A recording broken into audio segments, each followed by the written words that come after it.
now they're talking about Social Security. Yeah. And that people are receiving Social Security that are 150 years old.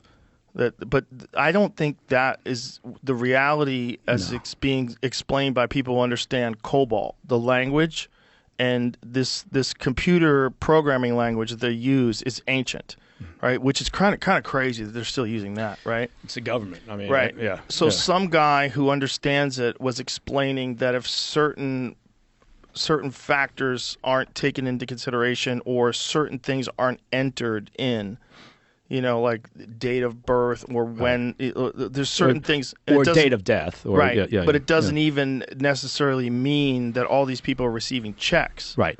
Right. They're just listed on the files, right? And it doesn't mean money's going out to them. And so, again, from a messaging perspective, does Elon need to screenshot that and then send it out as a tweet or whatever we call X nowadays, and then suddenly you've got a couple million people going, oh my God, we're paying dead people. Well, right. That's the problem with being hyperbolic. I'm going to send this to you, Jamie, because I was confused myself, and so I was like, what exactly are they saying?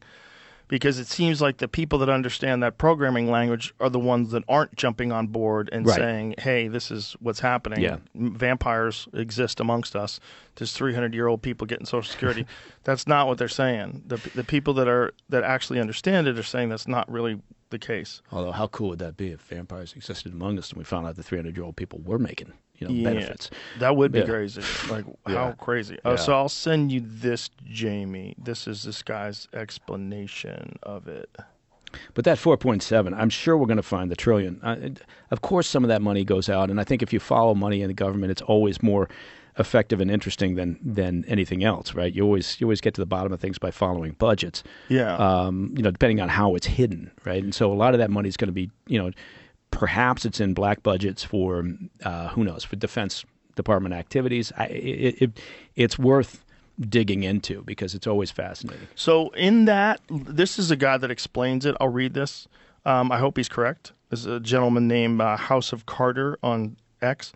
He said, this isn't a vampire conspiracy. It's just COBOL, C-O-B-O-L. Legacy government systems, especially Social Security, still rely on COBOL, a language designed before anyone thought databases would need to track people beyond 99 years old. The numbers you're laughing at aren't literal ages. They're most likely misinterpreted categorical codes or data artifacts from outdated formatting.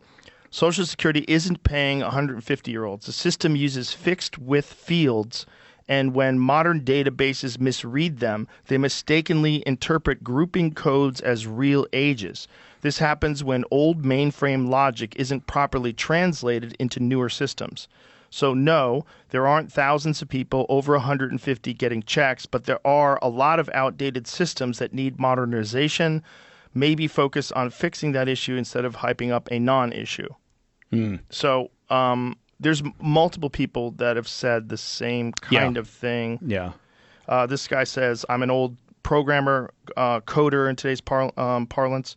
As many old programmers know COBOL, young coders don't. When Musk claims that Social Security is paying thousands of 150-year-olds, I think someone should let him know that in COBOL, if data is missing, the program defaults to 1875. Example, 2025, 1875 equals 150.